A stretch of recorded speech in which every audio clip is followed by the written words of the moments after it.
So let me start with the main challenges, the diagnosis of the problem. Here you see the biomass of animals. On the bottom, you see what is the percentage of humans, wild animals, wild mammals, and wild birds. But that's not the point which I want to do. If you compare that to plants, if you compare it to bacteria, fungi, and the others, you basically see that the biomass of animals is rather small. But if you compare the whole global living biomass with anthropogenic biomass, that's the biomass which was created by us humans, concrete, bricks, aggregates, metals, you find it that actually that anthropogenic biomass is already bigger than the global biomass. And the trends are quite worrying. So it is supposed to be approximately 3 times higher than the global biomass by 2040. Even today, the plastic kingdom, it's double size of the animal kingdom. So we are obviously living out of the safe operating space.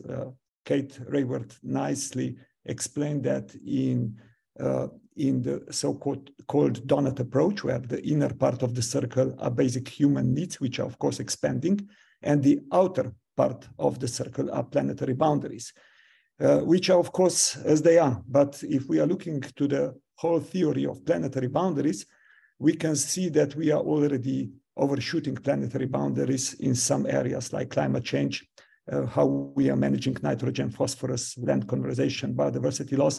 This is actually the newest picture, which was just recently released, but I have kept the old one. The situation is actually getting worse. But if you want comparison between the countries, so in the national context, then you can see that, for example, the story of Malawi is totally different than the one of China, the one of Belgium, or the one of Australia.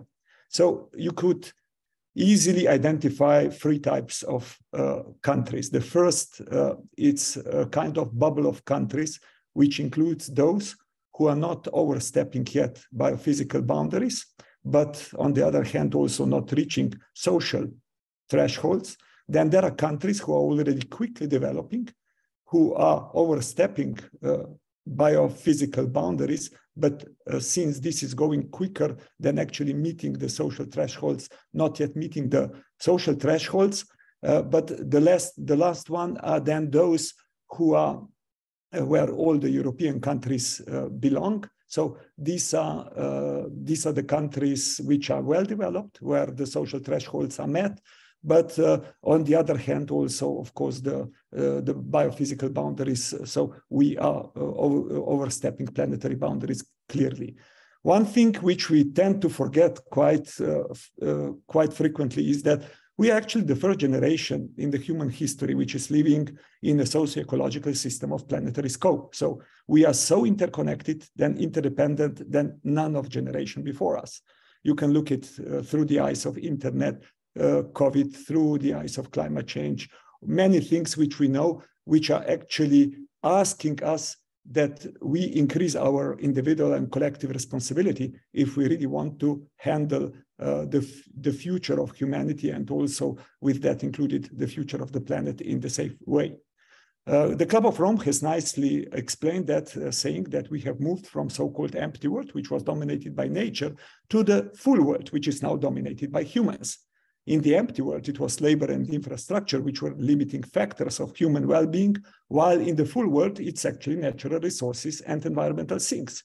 So if you want to talk about economy of the future, it is impossible to talk about any kind of successful, safe, fair economy without taking into account also how we are dealing with natural resources and how we are actually taking into account environmental things. The Dasgupta review, the bioeconomy of, the economy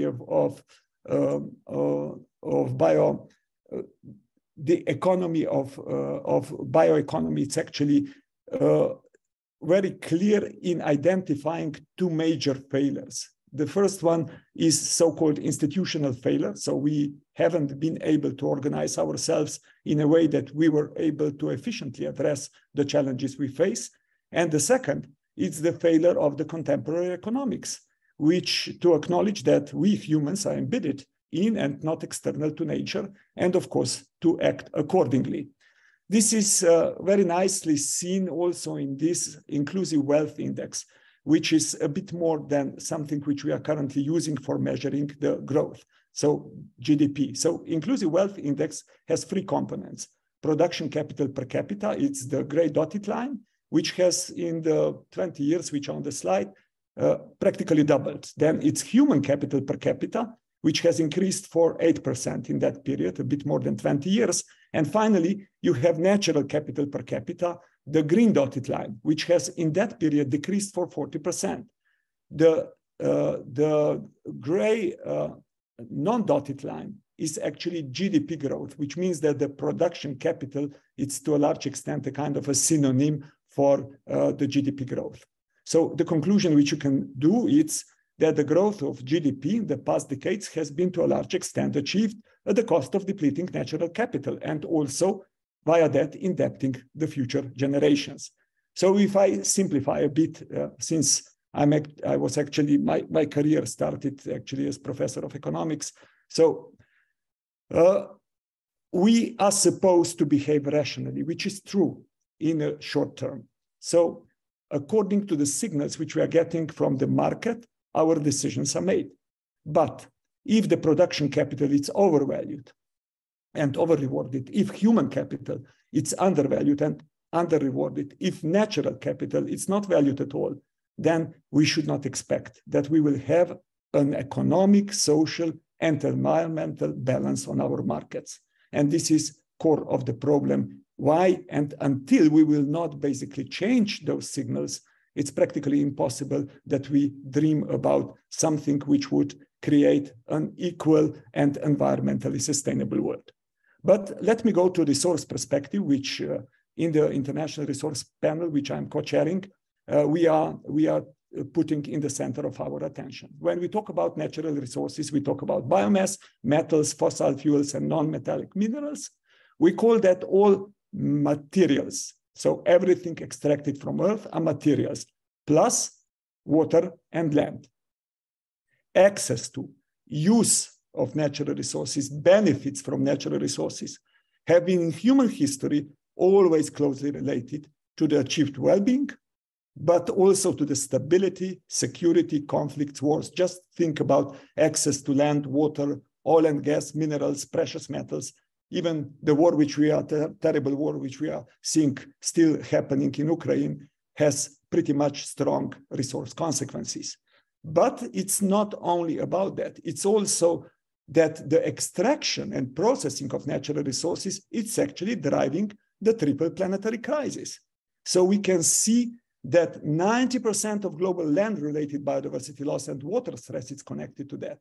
Half of the global climate change impacts and 1/3 of the air pollution health impacts. So if you buy a new car, park it for the whole life, don't use it, because here we talk only about extraction and processing, not actually of the final use, you have created already 1/3 of the pollution, because resources for the car needs to be extracted and the car needs to be produced.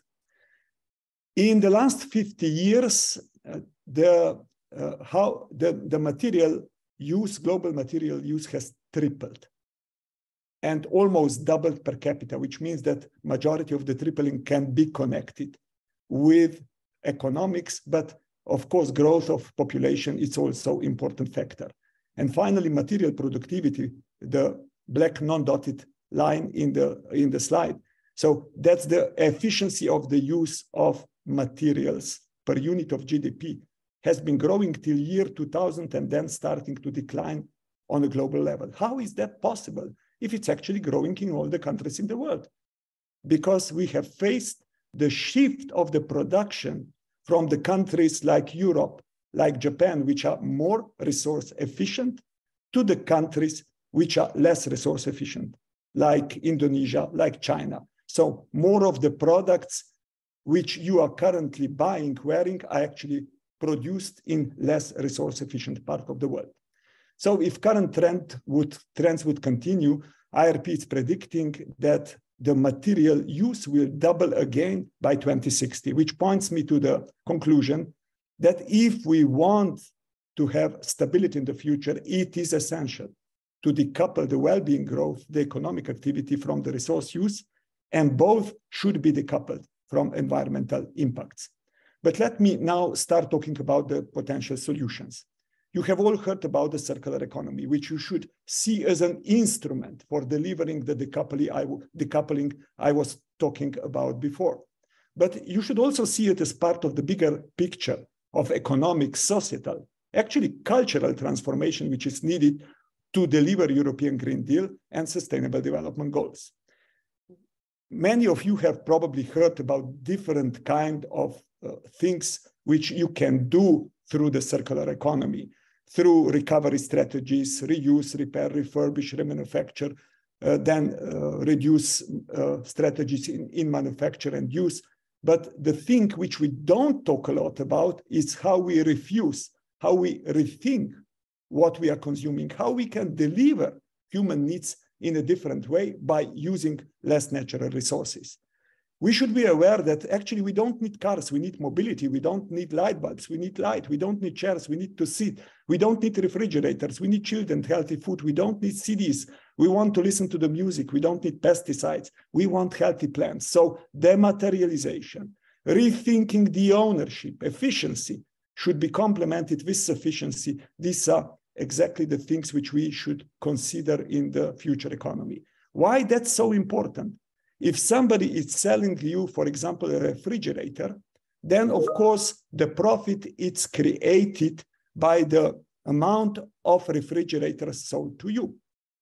So if he or she, the producer, would be selling you the service of cooling the food and drink, the refrigerators would actually become their cost. So they would be incentivized to save it, and they would be designed in a way that they would be repairable. They would be designed in a way that they would last longer, and so on. And this is totally different incentive than the one which we are currently getting.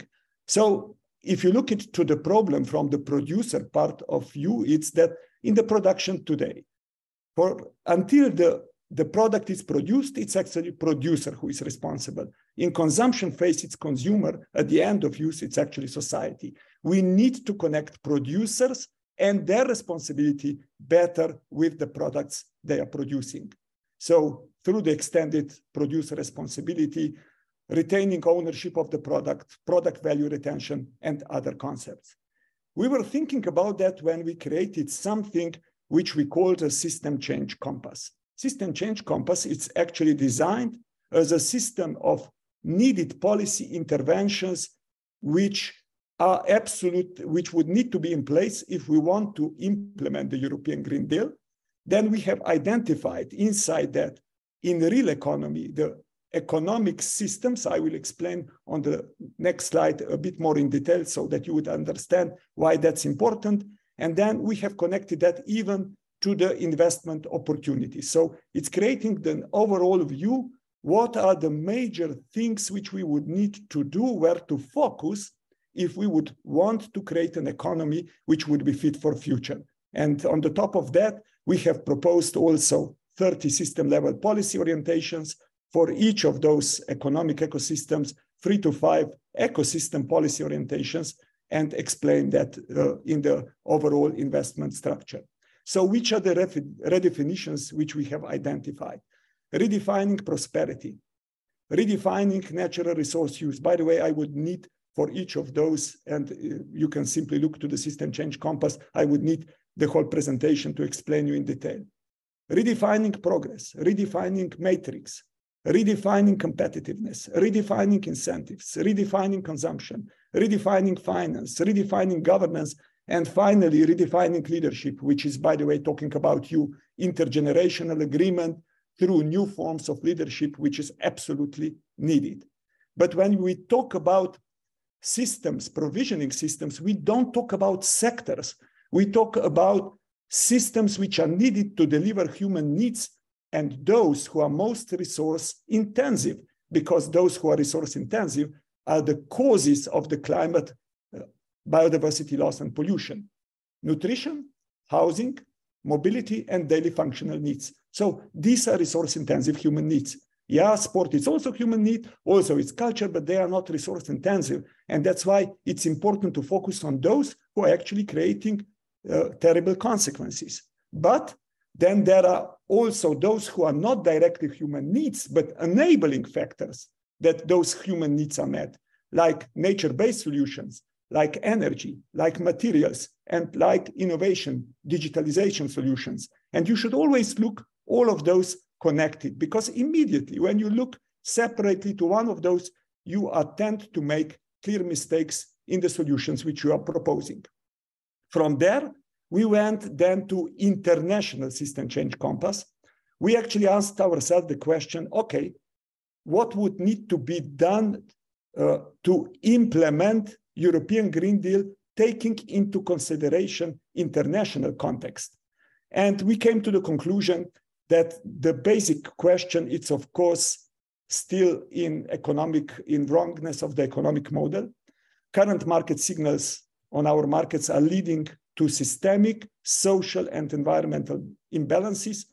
Here is an example which we use of the food in the shopping center. If you enter into the shopping center and you take anything you need but not pay it, of course, shopping center will get bankrupt. That's exactly what we are doing with nature.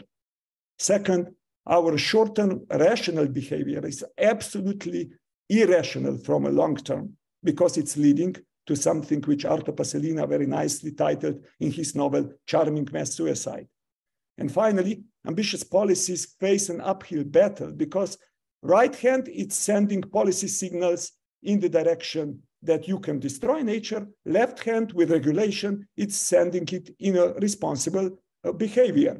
But that will simply not work. It's simply creating a lot of the confusion on the markets. And if we are constantly asking consumers, behave more rationally, behave more, you have to be more responsible, but at the same time, they have to pay more if they are buying that kind of food, that kind of mobility, that kind of house, that means that we are asking them to behave stupid, because basically that would be against all economic theory. So for the future we want, I think it's essential that we open and identify some of the unanswered questions. So if we want to avoid extinction of elephants in nature, we must first extinct some elephants in our rooms. And which are those? First, lack of holistic vision and approach. Public policy leaders lack capacity and knowledge of how to translate system change visions into their concrete policies, investments, structures, which ends in conflicting policy logic that hinder real transformation. Second, lack of drivers and pressures perspective. So we lack focus on natural resource use and management, as well as on market signals leading consumers and producer behavior. And finally, lack of demand side focus. Policy attention is mainly given to the supply side of the economy, to the cleaning of the existing wrong economic system. So it's simply lacking the attention to the demand side, which is actually the reason that we are surpassing planetary boundaries and living out of the safe operating space. If I look only with one page to the recent COP, my conclusion is very simple. If we want to unpack the standstill which we are currently facing in climate talks, we must stop ignoring the inherent wastefulness of our production and consumption, in particular in high-income countries, and start looking also how to integrate material and consumption footprints in NDCs. For example, it would be in vain to decarbonize production of steel, as important as that, of course, is, if that steel is still used to produce underutilized cars and houses, which contribute to traffic and property market bubbles, but not to real social prosperity. So efficiency needs to be complemented with sufficiency policies. Without that, political gap among high and low income countries will simply only deepen. And if the best success is more funding under the loss of and damage, so giving more money for sharing the burden, then we know that we haven't really done a real success. At least if this will be bringing us to the level of understanding that we have finally accepted that we are responsible for the past, then we can try to address the real problems, which are, of course, linked to the current economic system, which benefits and it's favoring minority, which is favoring actually us here and now, but it's dangerous and damaging for our collective future, even survival. To conclude, so in short, what would be needed in policy terms? Redefining consumption from owing to using, redefining production from mass sales to providing efficient functionalities, redefining core economic incentives such as taxation, subsidies, public procurement, stop tolerating tax havens, integrating well-being as an objective across all policies, providing consistency among internal and external supply and demand side policies, applying measures leading to fairer and more equal society and world, measuring sustainability with a life cycle perspective, harmonized across policy areas, activating all existing financial potential to enable transition, looking at innovation in categories of meeting human needs, providing functionalities, rather than in categories of production sectors. And I could probably continue. So we need to move from humans in function of economic system and development to an economy in function again of delivering functionalities and meeting human needs. We need to move from an economy considering us humans as external and superior to nature to an economy acknowledging that we are embedded with nature. Number of the planet exceeded 8 billion few days ago. Changing our relationship with nature and natural resources is ultimately economic, security, and resilience imperative. I hope that recent lessons learned are convincing enough to understand that this relationship is simply not stable and balanced, and it will be resolved either with collective wisdom and effort or in a hard and very painful way. The best and only way to minimize potential future crises, be it related to security, to environmental sustainability, to social fairness and equity questions, to economic success, is to systematically strengthen our collective resilience, not only in bad times, which we tend to do, but also in the good times. And the last two slides, circularity is definitely not a new concept. It's the oldest concept on the planet Earth. So nothing is lost. Everything has its own purpose in nature. So the only real question which we have to answer is, do we agree that we humans are part of the nature too? And if anybody is still not agreeing with that we are part of the nature, I would advise him to listen to the most famous Belgian, that's Hercule Poirot, of course, when he was asked why he is speaking about himself always in the third person, he replied something like that.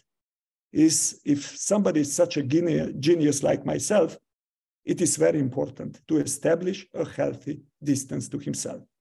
That's exactly the task which is in front of us. We have to establish healthy distance towards ourselves if we want to be responsible towards future generations and towards other human living beings with whom we are sharing this planet. Thank you.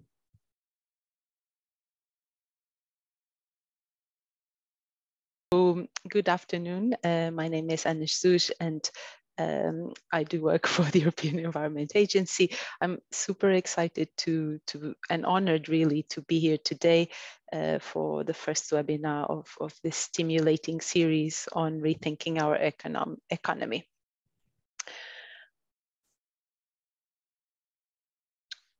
So in my talk today, I'll cover a few topics. I will first of all speak about the unprecedented challenges that we face today.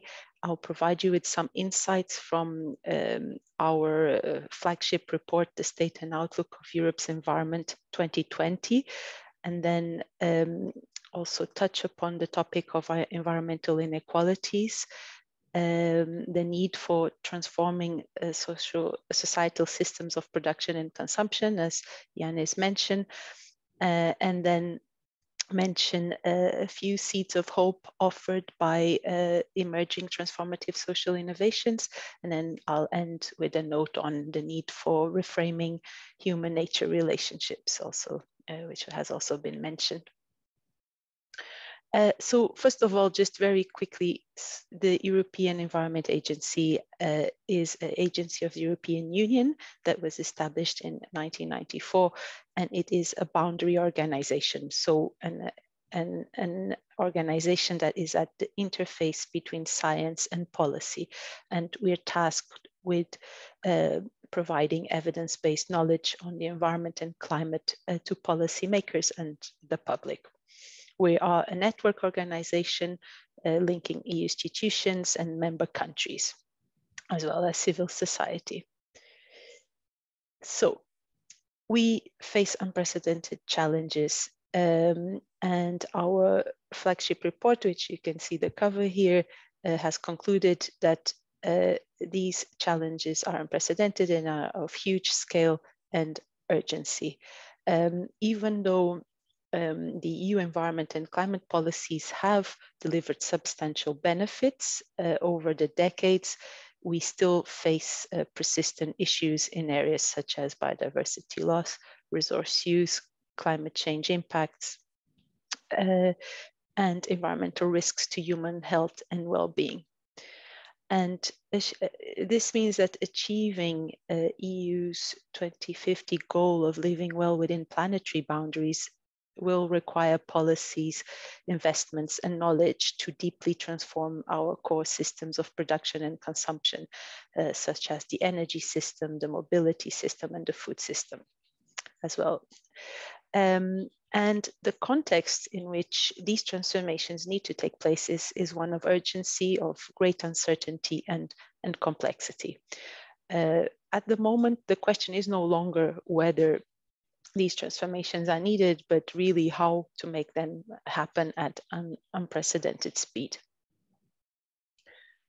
I mean, these messages are echoed, these warning messages are also issued by other organizations, such as the IPCC, highlighting the need to protect biodiversity.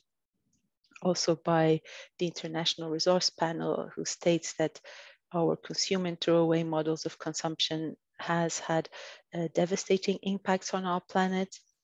And that, as Janez mentioned as well, 90% of biodiversity loss and water stress are caused by resource extraction and processing. So the period after the 1950s marks a unique period in human history. It's known as the Great Acceleration due to its human-induced global change and economic activity. I mean, this activity has, of course, delivered huge improvements in living standards and well-being, but has also caused dramatic degradation of ecosystems, also in Europe. So there's consensus. I mean, here you can see various flagship reports from different organizations that flag issues around climate, biodiversity, resource use, and health, and also that the window for action is closing if we want to avoid irreversible changes or even collapse of our ecosystems and consequently societies. And it's also very important to remember that we cannot act on these issues in isolation. They are interconnected, and if we fail to act on one, we will fail on all. So indeed, a decade of urgency and of where we see all this connection, etc. So on the global context, it's important to highlight that environmental outcomes such as biodiversity loss and degradation are determined by a variety of factors. And these include global developments such as growing urban populations, economic output, resource use, technological and geopolitical developments, all of which influencing the situation in Europe. So on that basis, I'll now, having set the scene around the challenges we face, I would like to highlight some of the key messages from our flagship report, The State and Outlook of Europe's Environment 2020. So this table, which we call the piano table, it's a summary assessment table, and it shows the differing levels of success we've had over the 5-10 years in each of these key areas. So natural capital, a low carbon and resource efficient economy, and health and well-being. So we have done well, certainly, in harvesting low-hanging fruits and realizing marginal gains in moving towards a low-carbon economy. For example, you see here in the green. However, we've been largely unable to make significant to halt the degradation of natural capital and biodiversity. And in terms of health and well-being, the picture is mixed.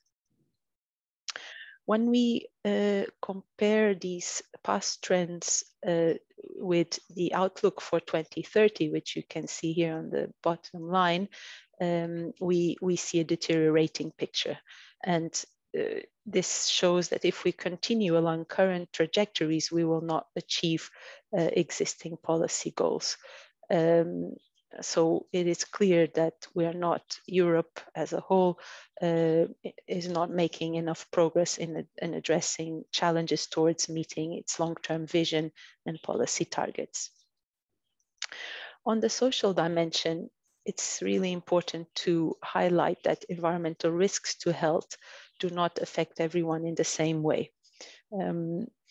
There are pronounced local and regional differences across Europe in terms of social vulnerability and exposure to environmental health hazards. So here, if we look at particulate matter in relation to GDP per capita, we see that particulate matter pollution is not uniformly distributed across Europe.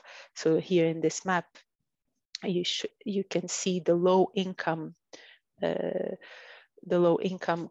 regions on top are also the most polluted regions. So there's an overlap between the poorest regions with the most polluted in terms of particulate matter. And yeah, to a large extent, these are found in Southern and Eastern Europe. So we also know that in 2020, 7.4% of European population was unable to keep their home adequately warm. So they weren't able to afford heating their houses. And this percentage ranges from 1.5 in Austria and 1.8 in Finland to more than 1/5 of the population in Cyprus and Lithuania, and reaching a peak in Bulgaria with around 28%. I mean, the ability to keep a home warm depends on various factors, including the condition of the building, the outside temperature, and the cost of energy. I mean, with the current energy crisis that we're experiencing, we can foresee that these numbers and the severity of the situation will most likely increase and aggravate. And then here we can see inequalities in exposure to heat, and with low income groups often more exposed. So you can see the low income in green than those with a higher average income per country. So there's greater exposure in the lowest income groups. Another example of inequalities associated with environmental impacts of environmental degradation in health, and climate change. So we know that the food system, energy and mobility system account for much of Europe's pressures on the environment and health, and are linked to dimensions of well-being. These systems need to be transformed in order for us to achieve Europe's sustainability objectives. I mean, this, however, systemic change is disruptive, and there are really no quick fixes. So here in this slide, you can see that this implies scaling up some activities and practices whilst phasing down others. And these will inevitably destabilize economic activities, generate winners or losers, and must be managed appropriately in order to ensure a fair and just transition.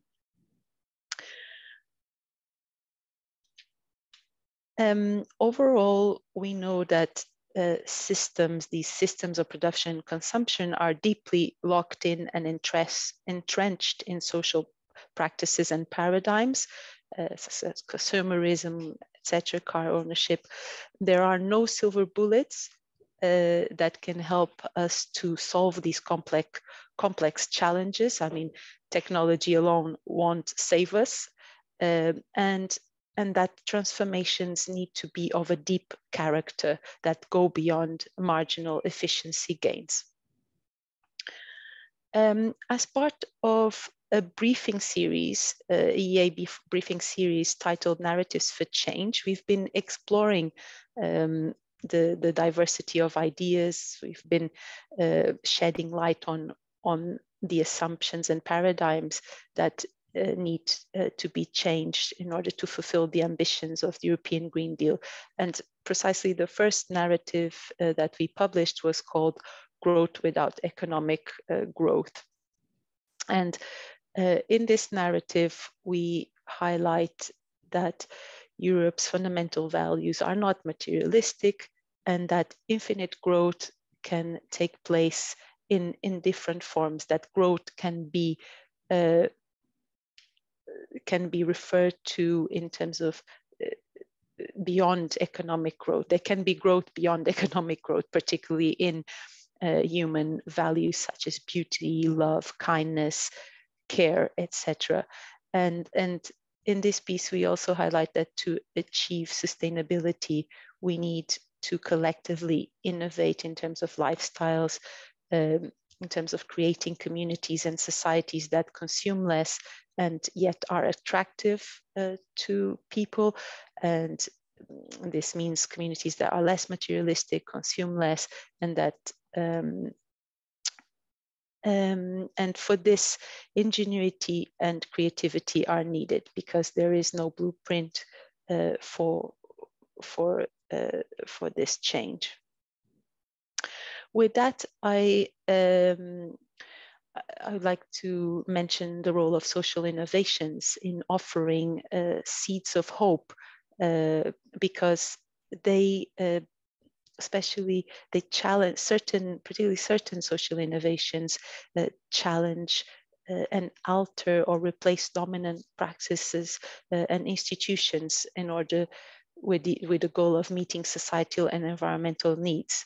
So we've been doing some work at the EA on social innovations, and we've collated a series of examples of innovations that we believe can have this transformative potential of changing or challenging these dominant practices. For example, you'll be familiar with most of these.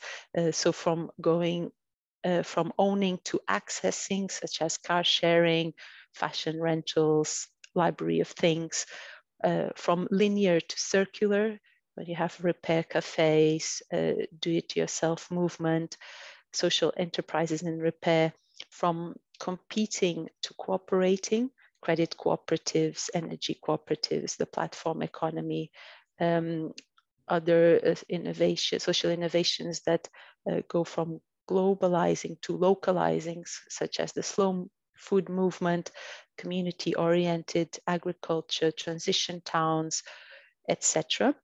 And also those which illustrate how to maximize profit, going from maximizing profits, private profits, to maximizing common good and social value, such as collaborative housing, solidarity economy movement, credit cooperatives, crowdfunding, fair trade, the fair trade movement, and initiatives that go from marginalizing to empowering stakeholders, which is a very important part in co-creating a future together. So things like participatory budgeting, living labs, participatory design, etc. So I would like to conclude by touching upon the topic of human-nature relationships, which Janez also mentioned, and the fact that the way we, societies, institutions, citizens relate to and value nature play a crucial role in the crisis that we face. And valuing nature for its intrinsic value and understanding ourselves as part of nature and can open up new reasons to protect nature based on an expanded sense of care and responsibility. We are currently writing also a narrative for change in this topic, which I think it's growing in relevance and emerging more and more. So with that, I'll say thank you for listening.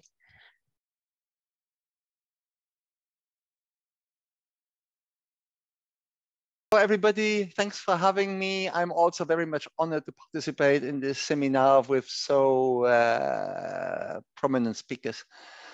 What I'm sharing are my personal reflections, because active seniors, they do not represent the European Commission. So I think this is important to note.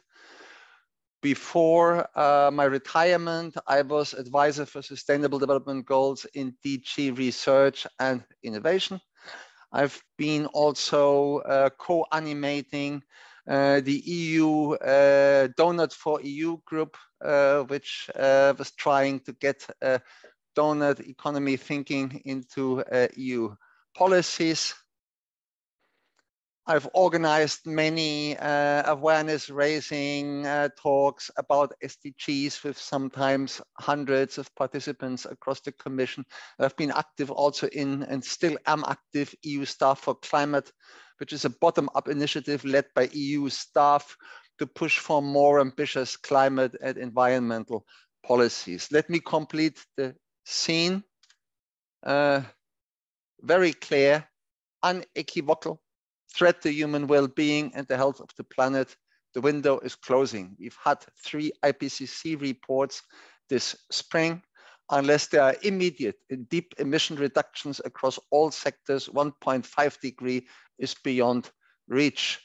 And the UNEP GAP report just published before COP27 notes that there's no credible pathway to 1.5 degree in place, and also reminds an urgent system-wide transformation can avoid climate disaster. There's been a bit of new science over the summer.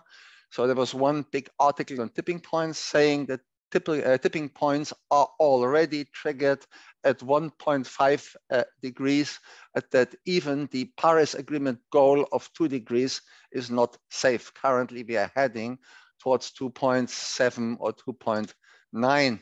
And a Cambridge-led research in summer said that societal collapse or even human extinction is a dangerously underexplored topic. So those are the stripes of our climate in action and nature in action throughout the last generation of IPCC reports. Important to avoid silos and tunnel visions. Now I've been speaking about the IPCC, but of course it's not only the climate, it is all the interlinked and mutually reinforcing dimensions of the planetary emergency. And this is our full human selfie, a social hole in the middle and massive overshoot outside. How did we get there? It's the great acceleration. Since the half of the 20th century, there has been tremendous progress on a lot of socioeconomic trends, but this has come at the expense of equivalent tremendous increases of Earth system trends. And here we are in the Anthropocene and in a deep planetary emergency. Now I'm trying to make a diagnosis of the broken economic model, which has been driving all of this, a lot of this great acceleration. And I will do this using the iceberg model of system thinking, which you may have already seen. There are levels above the sea, and then, okay, further down, you have patterns and trends. Even further down, you have underlying structures or system structures. And then very deep down, you have mental models. Our policies are very often at the level, just at the surface, sometimes go into the systemic level. But the deeper you go down, the more difficult it becomes to change something, and the higher may possibly be the leverage. So I'll take you on a journey on different issues. Okay, now you can argue, have I always put them into the right level where they should be? Sometimes they are overlapping, but it will be a journey that goes from money flows down to belief systems. So at the level of the surface, what is going wrong? We still have substantial investments into fossil fuels and nature destruction, which continue despite some trends of divestments recently. We still have many public subsidies which continue to go into the wrong direction. You'll get all the slides, and in the PDF, all the hyperlinks, they are active, so you can Google all the underlying evidence. Taxation has not yet has not yet shifted enough to support the transformation. There have been some shifts, but we didn't see a massive tax shift from taxing labor to taxing pollution. In work, poverty is increasing instead of decent work. The price signals are not working. The externalities have not been priced in at scale. So this looks easy in the model, but it's unachieved in practice. Corporate greening ambitions are often no more than green washing. And the potential of the inner circles of the circular economy remains underexploited. We are not looking enough at refuse, rethink, and reduce. We are looking maybe too much at recycle. Now, if you go a level down below the surface at the more systemic issues, we currently have an economy which is not embedded in the planet and society. The classical model of sustainable development inherited from Brundtland are those three concentric circles, where if you look at it from the perspective of the economy, you have a little overlap in the middle called sustainable, where it crosses with social and environmental. We rather need to go to a model like in the wedding cake at the right, where the biosphere is the foundation for society, for the economy. If you remove the lower level, like in a wedding cake, the rest crumbles. Trade-offs between the SDGs, they favor economy over planet. And you see this in particular between those more growth or economy related SDGs and the SDGs relating to climate, to nature, to the oceans. The economic system has the wrong purpose and has the wrong compass. The wrong purpose, it doesn't strive to ensure well-being for all within planetary boundaries, the wrong compass. It doesn't guide towards a safe and just operating space above social shortfall and below planetary overshoot. GDP is not fit for purpose as the key economic indicator of success. And economic growth is now increasingly challenged from different perspectives. There's an ecological critique, a socioeconomic critique, a cultural critique. There's a capitalism critique, a feminist critique, a critique of industrialism, and a North-South critique. Limits of growth or to growth were already seen 15 years ago by the Club of Rome in a famous report. Currently, we have a scientific controversy about green growth. Is it possible? Some actors, they say, yes, we can achieve green growth without wrecking the planet, but others question that green growth, especially in the rich north, is feasible and viable at all. Decoupling is incomplete, and the feasibility of full decoupling is controversial. There's a lot of science, also a lot of reports which put into question the possibility of full decoupling. And the economic system has failed to consider the interests of the future generations. And in particular, I alert you, have a look at the discount rate and how it is used. It's important to use lower discount rates than the ones currently adopted to consider the interests of future generations. We have economic systems that favors flows over stocks, short-term profits, instead of preservation of the supporting ecosystems. Markets, they do not produce the right things that society needs and which are good for the planet. There's plenty of examples in fast fashion, in nutrition, where we have obesity at the same time as undernutrition and hunger. It's not only that we produce too much, it's we produce the wrong stuff. Supply side push prevails over demand side pull, and this is fueled by aggressive advertising. There's a lot of techno-optimism, and don't get me wrong, we need technologies, but techno-optimism serves often to blur the need for deep and rapid change and uncomfortable mitigation right here, right now. The economic system so far has failed to internalize sufficiency and the notion of enoughness, which is becoming more and more important in addition to decoupling.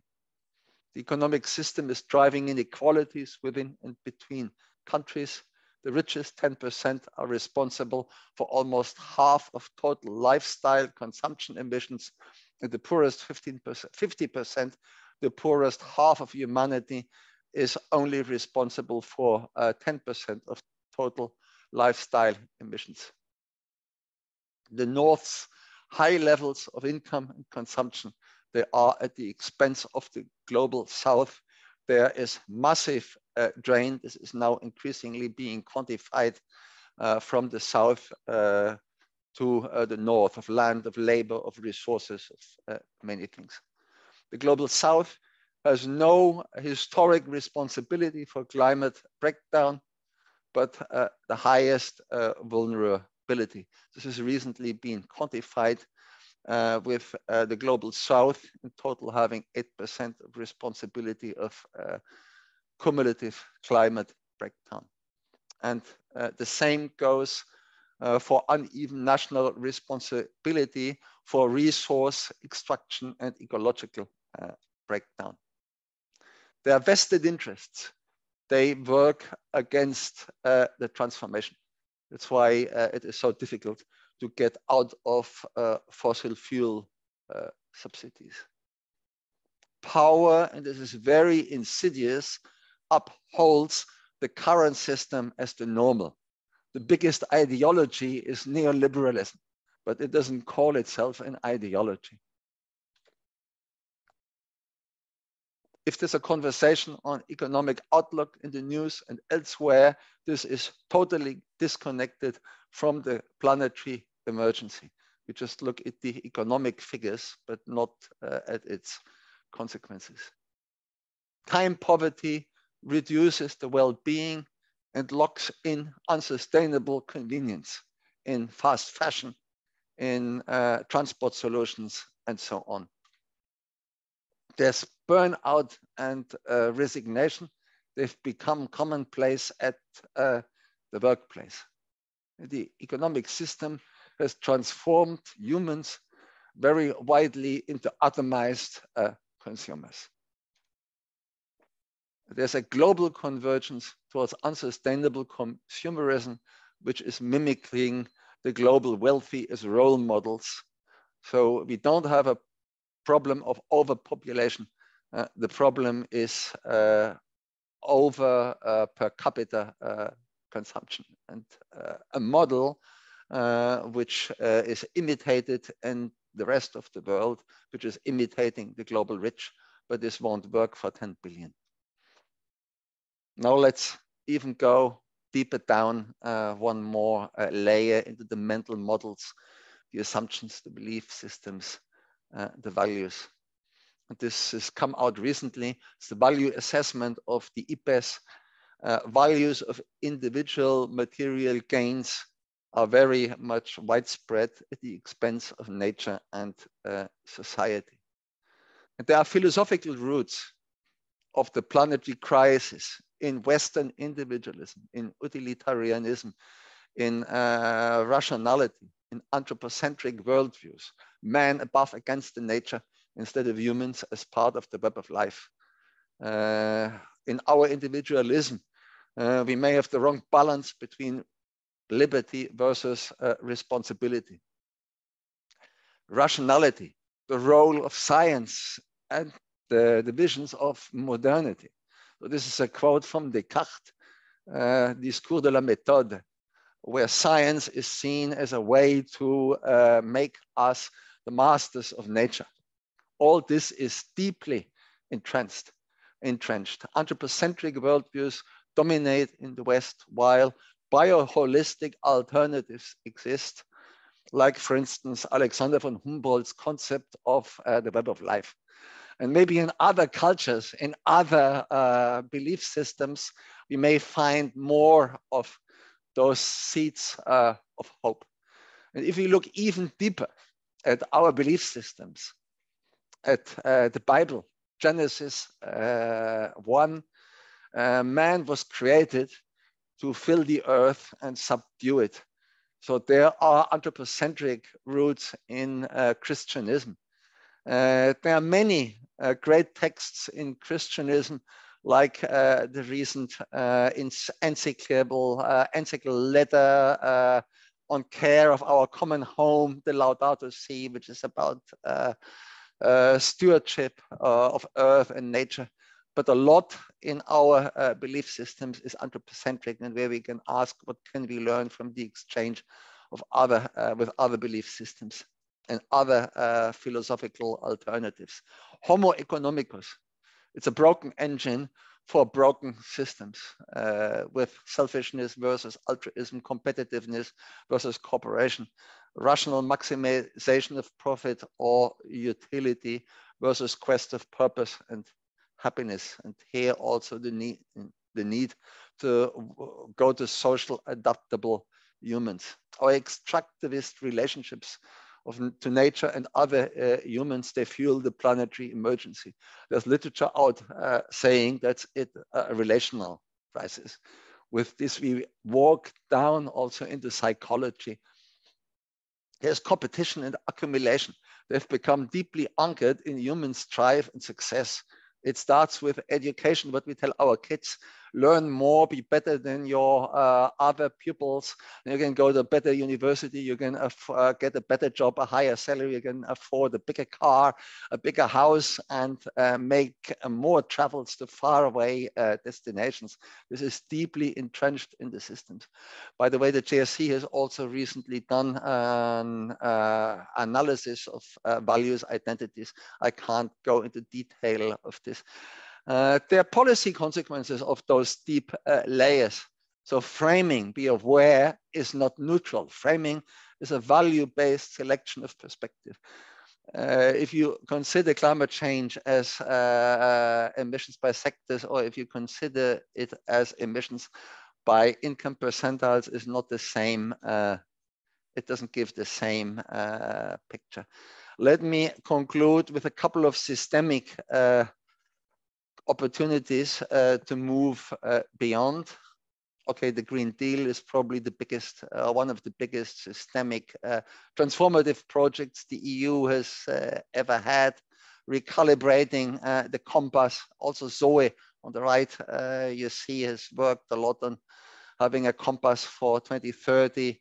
Janez has mentioned the system change compass. We now have a research project by the European Research Council exploring a post-growth deal.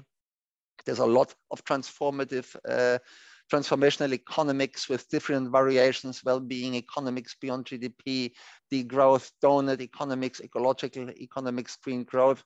They complement each other.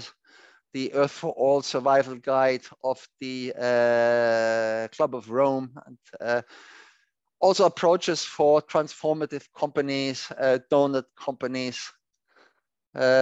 Important to ensure inclusiveness and fairness. There's an interesting concept out there, which is consumption corridors, which is not only about lower levels, but also maximum levels of consumption. Diverse vision of a good life is also important as leverage points. And let's have a look what other kinds of models are out there in the rest of the world, complementing the story from substitution to also adding sufficiency and enoughness. Looking at human relations, how can we move from hedonistic well-being, only looking at ourselves, at eudaimonic well-being, where well-being is also linked to finding purpose and helping others. What are the options for sustainable fulfillment that do not wreck the planet? This came out recently, a safe and operating space for human identity. Also, we need to embrace change, the individual self-identity and values. Now, how can we get this into practice? Because all this may sound very weird for policies. Because policies usually they are not getting into those deep spaces, at least not in Western cultures. And we need to reinvent governance. And one model which is proposed is not top down, not bottom up, but co-create in community up. Anyhow, it needs a combination of individual level solutions and systemic solution. And trying to stretch the feasibility of policies. There's one tool out there, which is the Overton window, which tries to get policies move into a space also to incorporate the unthinkable. Last slide, your generation of leadership. You have the choice between system change by design or capture of in disaster. A big responsibility. And with this, I thank you. I've finished. Thank you for your attention.